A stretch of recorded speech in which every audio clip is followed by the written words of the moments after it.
Bismillahirrahmanirrahim. Assalamualaikum warahmatullahi wabarakatuh.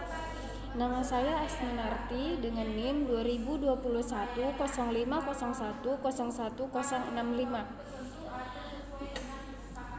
Tujuan saya membuat video ini yaitu mempresentasikan resume materi dari kelompok 7 sampai dengan kelompok 13 pada mata kuliah pengantar akuntansi.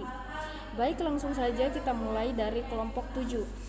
Kelompok 7 yaitu Undang-Undang Sarbanes-Oxley Pengendalian Internal Dark As.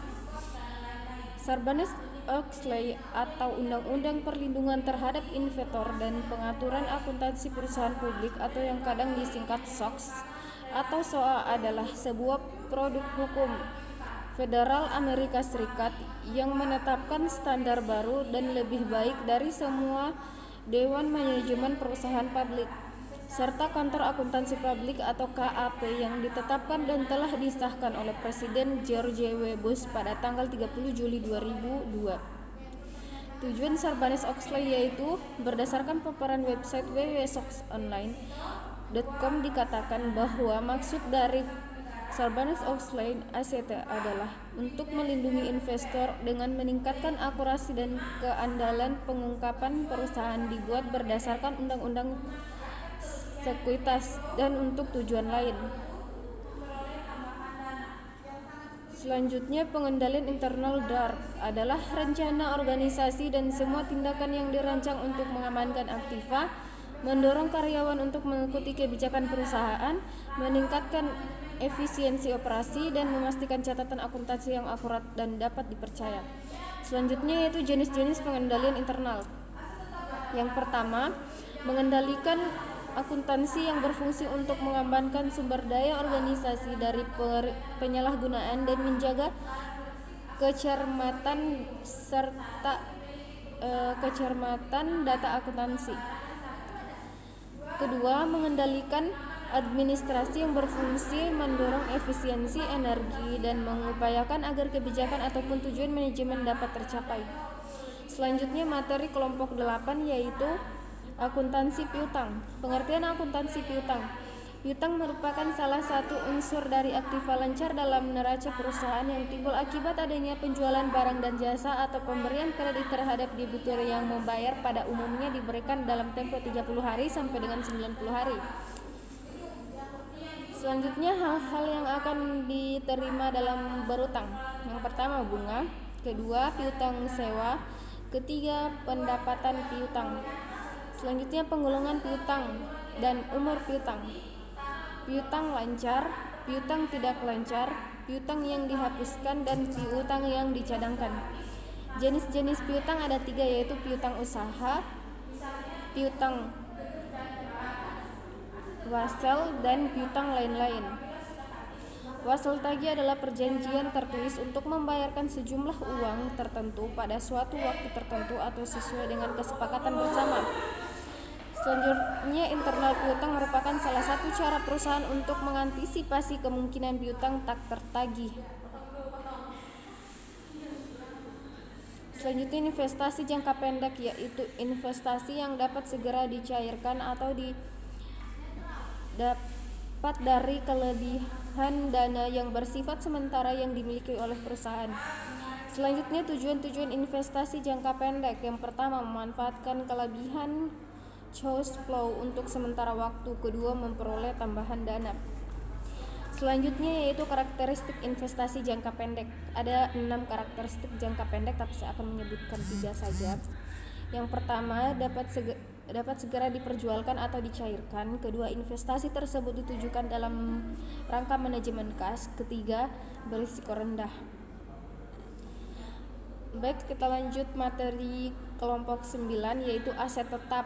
Pengertian aset tetap adalah aset berwujud yang digunakan dalam operasi perusahaan dan tidak dimaksudkan untuk dijual dalam rangka kegiatan normal perusahaan. Berikut beberapa karakteristik aset tetap. Yang pertama,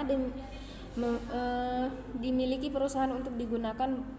Kedua, dimiliki untuk digunakan dalam operasi. Ketiga, dimiliki untuk digunakan dalam jangka waktu lebih dari 1 siklus operasi. Dan keempat, memiliki nilai yang relatif. Selanjutnya, klarifikasi aset tetap. Yang pertama, tanah, seperti tanah yang digunakan sebagai tempat berdirinya gedung perusahaan. Terus kedua, perbaikan tanah, seperti di sekitar lokasi perusahaan yang dibangun perusahaan. Yang ketiga, gedung, seperti yang digunakan untuk kantor, toko, pabrik, dan gedung. Selanjutnya, peralatan, seperti peralatan kantor, peralatan pabrik, dan mesin-mesin. Cara-cara memperoleh aset tetap yaitu: yang pertama, pembelian tunai; kedua, pembelian angsuran; ketiga, ditukar dengan surat-surat berharga; keempat, pertukaran aset tetap yang lain; kelima, pertukaran aset tetap yang tidak sejenis; keenam, pertukaran aset yang sejenis; yang ketujuh, diperoleh dari hadiah atau donasi; yang kedelapan, aset yang dibuat sendiri.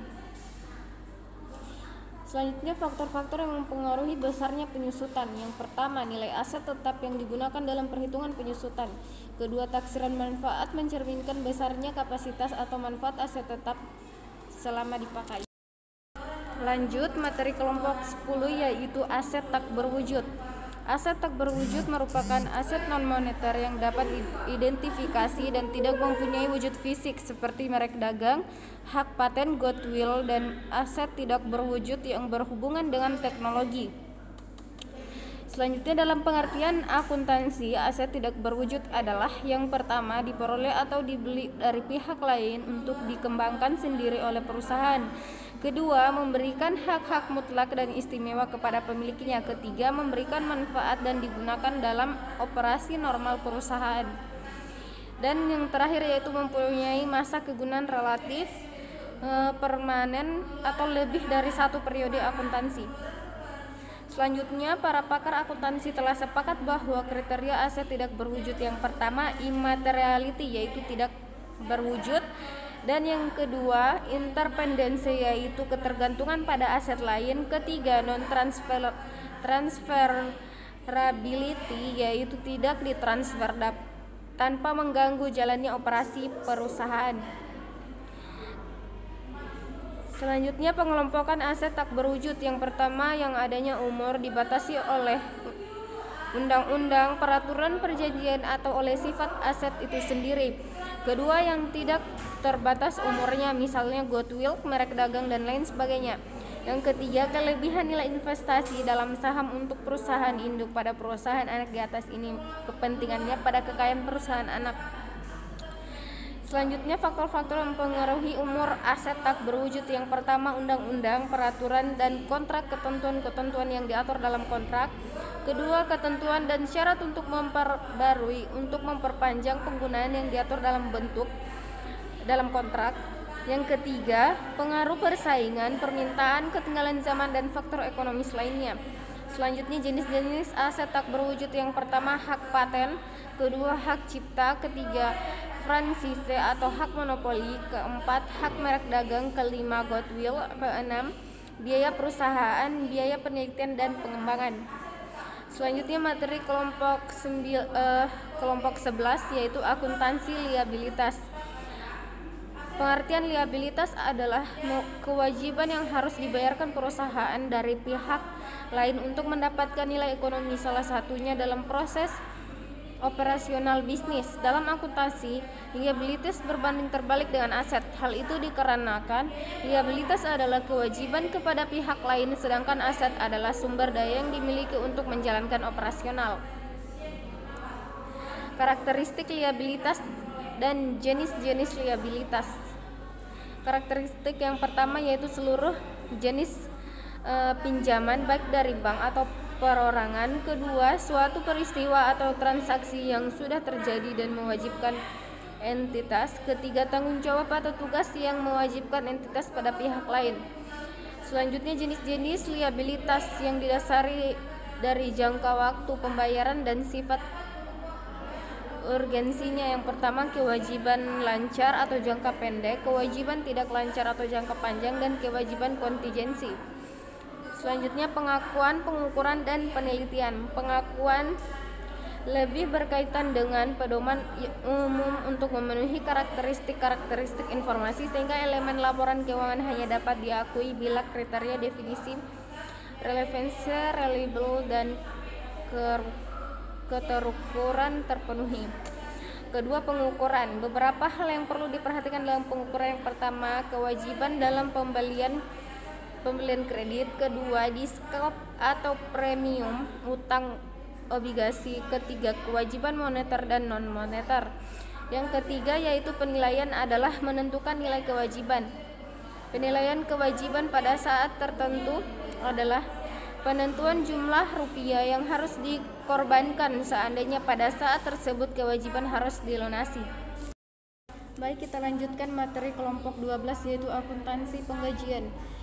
Pengertian penggajian menurut salah satu ahli yaitu Sujarweni 2015, gaji adalah pembayaran atas jasa-jasa yang dilakukan oleh karyawan didasarkan pada sejumlah pekerjaan yang telah diselesaikan, misalnya jumlah unit produksi. Selanjutnya, pengertian sistem akuntansi penggajian menurut Mulyadi 2001, sistem akuntansi penggajian dan pengupahan adalah sistem yang dirancang untuk menangani transaksi perhitungan gaji dan upah karyawan dan pembayarannya. Menurut Sujarweni 2015, sistem akuntansi penggajian dan pengupahan adalah sistem yang digunakan untuk perusahaan untuk memberikan upah dan gaji kepada karyawan atas jasa yang mereka berikan.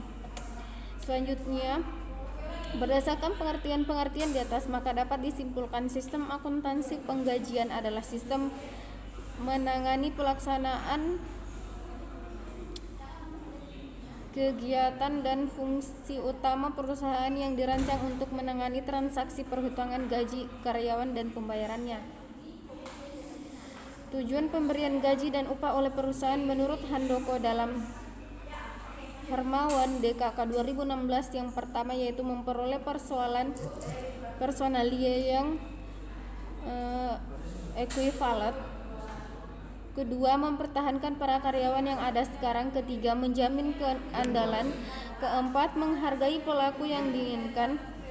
Kelima, mengendalikan biaya-biaya. Keenam, memenuhi peraturan-peraturan legal. Selanjutnya, fungsi yang terkait dalam sistem akuntansi penggajian menurut Mulyadi 2019. Yang pertama, fungsi kepegawaian. Kedua, fungsi pencatatan waktu. Ketiga, fungsi membuat daftar gaji dan upah. Keempat, fungsi akuntansi. Dan yang terakhir yaitu fungsi keuangan. Selanjutnya, materi kelompok 13 akuntansi untuk persekutuan. Yang pertama, bentuk organisasi meliputi karakteristik persekutuan. Kedua, bentuk-bentuk organisasi dengan karakteristik persekutuan. Kedua, dasar akuntansi persekutuan meliputi pendirian sebuah persekutuan. Kedua, pembagian laba bersih atau rugi bersih. Yang ketiga yaitu selanjutnya yaitu likuidasi persekutuan. Yang pertama, tidak kekurangan modal. Kedua, sistem kas didistribusikan ke para sekutu berdasarkan saldo modal mereka setelah seluruh jumlah pada 3 langkah sebelumnya diposting. Semua akan persekutuan termasuk keuntungan atas realisasi akan memiliki saldo nol. Selanjutnya, kekurangan modal. Keempat, kelebihan dan kekurangan persekutuan. Kelebihan yang pertama, menggabungkan keahlian dan sumber daya dari 2 atau lebih individu. Kedua, bebas dari peraturan dan batasan pemerintah. Ketiga, mudah dalam pengambilan keputusan. Kekurangan persekutuan yaitu sekutu pasif tidak mengelola CV dan hanya mempercayakan modalnya kepada sekutu aktif. Yang kedua, kelangsungan usaha CV sewaktu-waktu dapat terganggu. Ketiga, kesulitan untuk menarik kembali modal yang telah ditanamkan. Keempat, tanggung jawab sekutu aktif tidak terbatas.